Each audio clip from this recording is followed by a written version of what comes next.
चाहिए। ऐसे पूरे थाने को लाइन हाजिर करना चाहिए, जिनको कोई चिंता नहीं है। हजारों की संख्या में लोग यहाँ इकट्ठे हुए हैं और अभी तक 27 तारीख की रात की 1 बजे की घटना है और अभी तक पुलिस का सर्विलांस, पुलिस का खुफिया तंत्र सारे के सारे फेल हो गए हैं। पुलिस कहती है कि टेक्नोलॉजी है हमारे पास, वो टेक्नोलॉजी एसपी साहब कहाँ चली गई? आपकी टेक्नोलॉजी, आपका सर्विलांस कहाँ चला गया?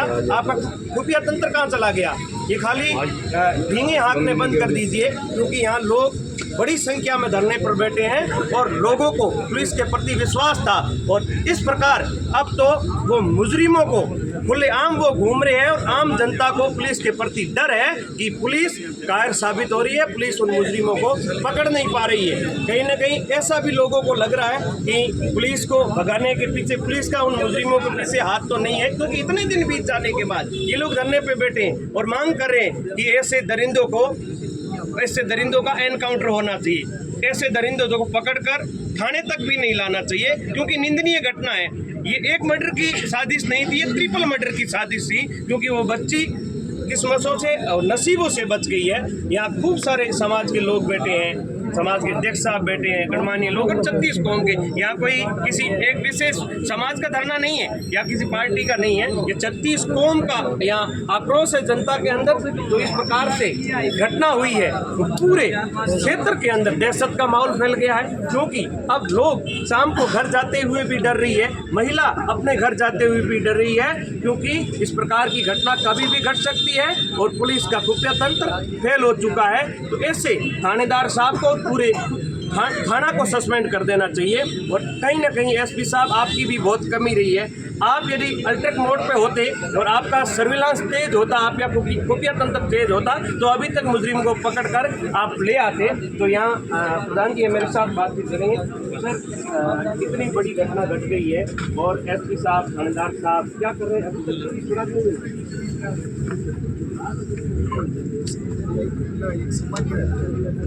ये हत्या जिस तरह से की, सारे लोग आते हैं, क्षेत्र के सारे जाति के, सारे पक्ष के, सारे पार्टी के, कोई भी आता है उनमें आते हैं। इस घटना को देख करके सबका दिल दहज है।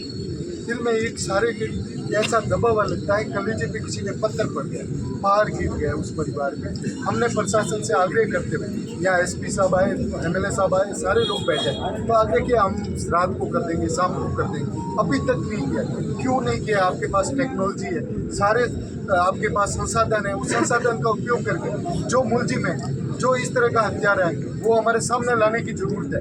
हमारे अभी मैंने तो प्रशासन साहब से, कलेक्टर साहब से, सारे से बात की, यहाँ आप आए और तुरंत इसका निस्तारण करें। अपने आप में बताएं कि ऐसा मुलजिम दुस्साहस किस दुष्ट व्यक्ति ने किया, उस दुष्ट व्यक्ति को चौराहे पे खड़ा करके फांसी की सजा होनी चाहिए। एक परिवार की महिला को जो जिस तरह से सो रही है घर में, आदमी सुरक्षित कहाँ है?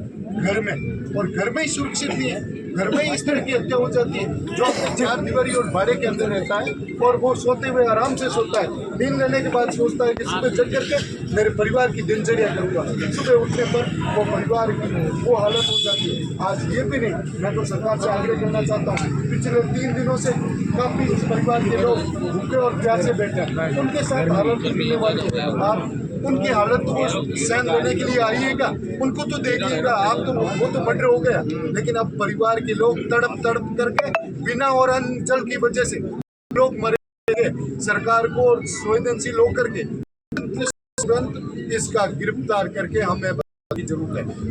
सरकारी नौकरी की बात नहीं कर रहे हैं, हम कोई आर्थिक की बात नहीं कर रहे हैं कि ये होना चाहिए। हम तो कह रहे हैं कानून भी करते हैं, जो कानून भी दुस्साहस करने वाले वो कानून तुरंत करने का कीजिएगा। आप जिस तरह से दूसरे कोई कानून करते हैं तो दुर्वृत्ता कहाँ गई आपकी? ये इस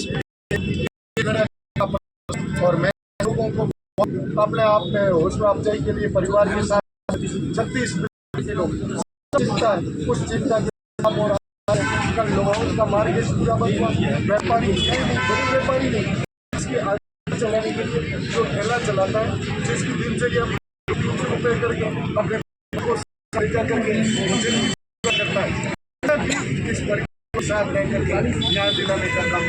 ज्ञान तक भी नहीं, घर में आज पड़ोस परिवार महिला जो रहती है वो अपनी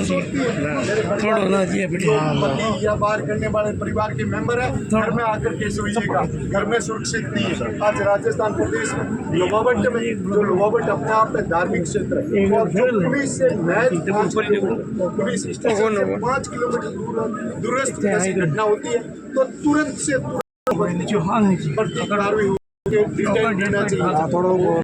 हमने बात की है एसपी साहब से, बताएगा कर रहे हैं, पता नहीं कब तक होगा, हमें तो रिजल्ट, हम तो गिरफ्तार बस जो भी है हम लोगों की मांग। साथियों बात करते हैं, जब कोई रोड पे आए के पीछे भागती तरफ से घेराबंदी कर कर उसका एनकाउंटर या उस पर गोलियां चलाई जाती है। जब कोई गरीब व्यक्ति नहीं होता है तो सबसे फास्ट चलती है, उस गरीब आदमी का चालान काटा जाता है। लेकिन इस परिवार के साथ नहीं मिल रहा है। इस परिवार को दिलाने के लिए पुलिस इतनी ढिलाई क्यों बरतती है? अब तो लोग पुलिस पर भी सवाल खड़ा करेंगे, क्योंकि लोगों के सवाल वाजिब है, क्योंकि आप लूट चुके हो। यदि आप यहाँ आकर कह दीजिए कप्तान साहब कि हमसे नहीं हो रहा है तो ये जनता करेगी। आप हाथ खड़ा कर दीजिए कि हमारा सर्विलांस फेल, हमारी पुलिस फेल होगी, हमारा फेल हो गया, आप अपने स्तर पे कीजिए तो लोग अपने स्तर पे भी कर सकते हैं। तो आप इस प्रकार कीजिए। मेरे साथ समाज अध्यक्ष साहब क्या कहना चाहोगे? इस प्रकार इतनी बड़ी घटना घट गई है, अभी तक कोई पकड़ा नहीं गया, और है कि कानून के हाथ लंबे होते हैं और हमारे पास टेक्नोलॉजी है, आधुनिक है, सब कुछ है, क्या होगा? तो छोटे बड़े सारी बात ये घटना ऐसी घटना है जो जैसे इतनी बुरी घटना किसी को नहीं होती है। जो फैमिली को मारने के लिए आया था तो ये की हालत देखो, आप की हालत देखो, हालत आप देख सकते हैं। फिर भी वो ये बहुत बुरा काम है और इसको गिरफ्तार करें और सरकार को पैकेज भी दें, क्यों नहीं दें? हत्यारे वो पहले गिरफ्तार करना चाहिए। क्या ऐसे लोगों को गिरफ्तार करना सीमित है या उनको उस जगह ऑन द स्पॉट एनकाउंटर कर देना चाहिए?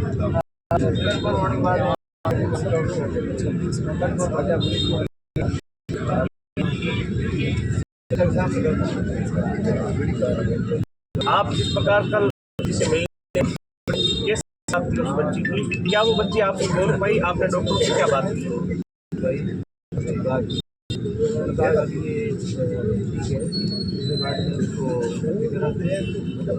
बच जाएगी मेरे को पैसा तो देख सकते हो बड़ी संख्या में लोग यहाँ हैं। अभी मेरे साथ मांगीलाल जी, नोपड़ा साहब और कुछ लोग अलग अलग जगह से हैं। यहाँ कोई एक समाज के नहीं है, हमारे मुस्लिम समाज से भी लोग आए हुए हैं, सारे लोग आए हुए हैं। एक ही लोगों में आता है कि बड़ी निंदनीय हुई है। ऐसी घटना पे पुलिस एक्शन ले और उस दरिंदे का हो।